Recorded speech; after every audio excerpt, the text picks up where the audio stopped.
Saya mau nyampaikan 3 poin saja. Satu tadi minta maaf. Yang kedua minta ridho. Nah, saya dengar cerita dari Tuan Guru. Beliau bilang kalau ada restoran yang baru buka, saya pasti bawa mama saya ke situ. Saya lihat profilnya Tuan Guru sering cerita tentang Oma. Ada kalimat yang sampai sekarang saya masih ingat. Tuan Guru bilang gini, dulu waktu mama masih sehat, saya belum punya duit, kata beliau.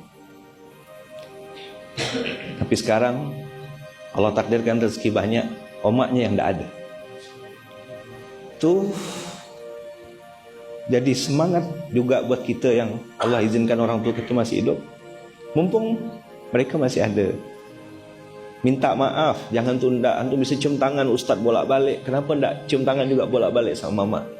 Saya lihat profilnya Ustadz Dasat, itu foto lagi motongkan kuku Haja Siti Mang. Maka saya waktu datang ke masjid tidak bisa ngomong gitu. Ya Allah, beruntungnya gitu. Dan tadi beliau buka kan, bukan beliau yang undang Ustaz Abdul Somad yang dihantarkan Allah ke masjid ini. Bukan cuma Ustaz Abdul Somad, kami semua ketarik semuanya. Berkah dari memuliakan orang tua. Itu benar abang kakak, demi Allah benar. Ada lagi satu mama, ibu-ibu, itu waktu anaknya mondok di pesantren, ibu ini kerjanya nyikat WC, Ustaz. Setiap datang jenguk anaknya di pesantren, beliau beli sikat, beli pencuci WC, dan nyikat WC. Setiap selesai nyikat WC, karena beliau bilang ini WC untuk tamu-tamu, pasti dipakai banyak orang gitu. Yang datang ini kan orang tua murid. Beliau datang dari kampung gitu, Ustaz, nyikat WC, Ustaz. Pasti nyikat WC. Habis selesai nyikat WC, beliau berdoa, ya Allah, lewat pastilah saya nyikat WC ini, semoga Engkau takdirkan nanti anakku jadi orang besar, jadi orang yang bermanfaat. Dan ibu yang nyikat WC itu mama saya, bang. Jadi setiap ke Gontor tuh Tuan Guru, mama tuh nyikat WC. Dan berdoa supaya anaknya jadi orang yang bermanfaat. Saya mau pesan sama ibu-ibu yang ada di luar sana, jatuhkanlah ridhomu sekarang juga. Kalau berdoa, jangan cuma doa, ya Allah kasih anakku rezeki. Apa kalau bahasa Bugis, masempo dalle, banyak rezekinya. Tambahkan kata-kata selama-lamanya. Apa kata-katanya? Jadi kalau di makanan tuh ada expired. Nah, kalau ada kata-kata selama-lamanya, maka doa itu berlaku walaupun kita sebagai orang tua sudah meninggal dunia. Maka tadi 1, minta maaf. 2, minta ridho. Kita sebagai orang tua jatuhkan ridho. Bapak-bapak jatuhkan ridho. Kalau ibu jatuhkan ridho, ayah juga jatuhkan ridho. Bilang gini, ya Allah, ya ikut saya, ridhoilah anak cucu keturunan hamba selama-lamanya dengan ridho yang sempurna, karena saya orang tuanya sudah meridhoinya.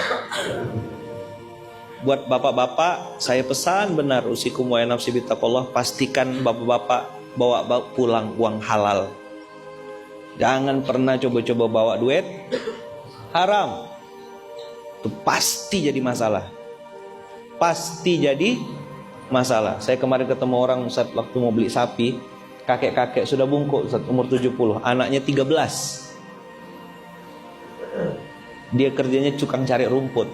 Dia bilang, saya cari duit halal, anak-anak saya dibesarkan sama Allah. Banyak yang S2, S3 anaknya, Ustaz. Bapaknya tukang cari rumput tuh. Anak ketemu pas mau beli sapi, bungkuk sudah, 13 anaknya. Kerjanya cari rumput, anaknya ada yang S2, ada yang S3. Tukang cari rumput, gimana otak gitu. Tapi duitnya halal, jadi orang anaknya. Kita tahu sama tahu lah kan, yang ngasih makan duitnya pakai duit haram, anaknya jadi titik-titik gitulah. Saya mau bilang hantu tuh enggak sampai hati saya. Yang ketiga, anak-anak muda, abang-abang, kakak-kakak, mumpung masih hidup, kasih hadiah terbaik untuk orang tua. Ada teman saya tuh ngasih mesin cuci ke mamanya. Ada teman saya ngasihkan HP, belikan HP. Ada yang belikan sejadah, belikan mukena, belikan yang terbaik. Ikut saya, kalau ada niat, pasti ada jalan. Kalau tak ada niat, pasti banyak alasan. Mumpung masih hidup, kasih hadiah. Jangan nunggu bikin masjid. Ada 100 ribu, 200 ribu, 300 ribu, 10 ribu, 20 ribu. Niatkan atas nama orang tua. Anak-anak muda, kau belum tentu mati terakhir, bisa jak mati duluan. Banyak anak-anak muda mati di jalan, mati kena tabrak. Jadi jangan dipikir, oh aku masih muda, santai-santai, happy-happy, have fun bro. Enggak. Mati itu nomor cabut, bukan nomor urut. Suka-suka aja kalau malaikat datang dan enggak bisa disogok. Ya, bayar pakai amplop gitu, enggak bisa. Malaikat mau enggak ngerti mata uang kita. Siapapun mati, duduk depan mati, duduk belakang mati. Maka niatkan dari sekarang, sekecil apapun amal yang kita buat, niatkan untuk memuliakan orang tua, kasih hadiah yang terbaik. Mudah-mudahan nanti Allah kasih kita rezeki yang terbaik. Ini yang bisa saya sampaikan. Saya numpang pantunnya Tuan Guru, menangkap burung puyuh di Bukit Selasih. Thank you dan terima kasih. Jazakumullah khair Ustaz Dasat sudah menyambut kami, menerima kami. Senang sekali hati ini bisa sampai lagi ke masjid ini. Terasa aura perjuangannya, dan beliau sering pesan, saya bikinkan masjid ini untuk orang tua saya, karena dulu orang tua saya yang memuliakan saya, mendoakan saya. Coba aja lihat video-video beliau kalau udah ngomongkan orang tua, pasti berlinang air mata. Dan saya melihat dengan mata kepala sendiri, orang-orang yang memuliakan orang tuanya, Allah angkat derajatnya setinggi-tingginya. Nah, kita hari ini belajar, lihat ada Ustaz Abdul Somad, Ustaz Farozi, ada Ustaz Dasat, guru-guru Habib Rifki dan semuanya. Saya lihat di balik orang-orang besar itu, mereka punya orang tua yang luar biasa. Maka mudah-mudahan kita jadi orang tua yang baik untuk anak-anak kita, dan kita juga jadi anak yang baik untuk orang tua kita. Jazakumullah khair. Mohon maaf lahir dan batin. Barakallahu fikum, berkah selalu. Assalamualaikum warahmatullahi wabarakatuh.